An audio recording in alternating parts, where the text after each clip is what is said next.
This is Reza Aslan. It is April 1st, April Fool's Day, but this story is not an April Fool's joke. Turns out that an Iranian nuclear scientist suddenly popped up in the United States, having defected to America. Now, this nuclear scientist, whose name is Shahram Amiri, disappeared last June while he was on Saudi Arabia taking part in the Hajj pilgrimage festivities. At the time, of course, the Iranian regime immediately blamed the United States for having quote-unquote kidnapped Amiri. The U.S., as you can imagine, just simply dismissed the allegations, said that they had never even heard of Amiri.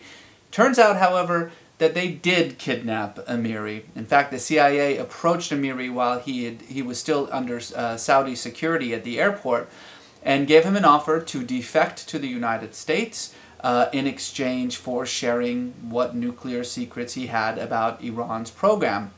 Now, here's the interesting thing, is that the defection of Amiri turns out to not be an isolated incident. As a matter of fact, the CIA has put together since 2005 a program that it calls the Brain Drain.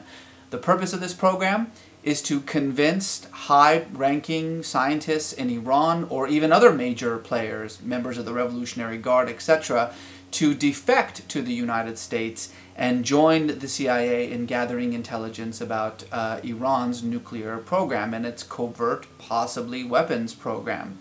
The Brain Drain, it has been a cooperation between the US and Israel.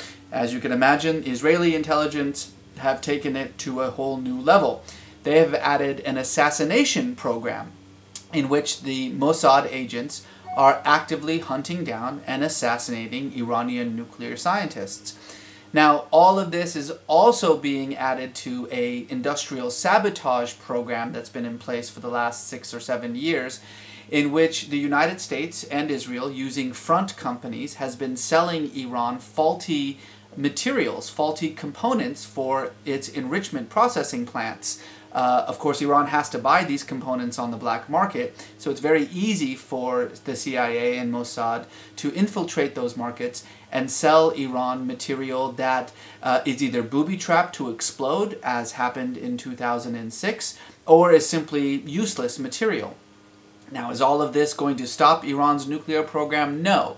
Will it slow it down? Probably, but as one intelligence agent said, the very fact that Iran has become so paranoid, believing that everything that happens wrong with their program is the result of some sophisticated sabotage endeavor by the US and Israel, that in and of itself is worth the Brain Drain program. This is Reza Aslan for Aslan Media.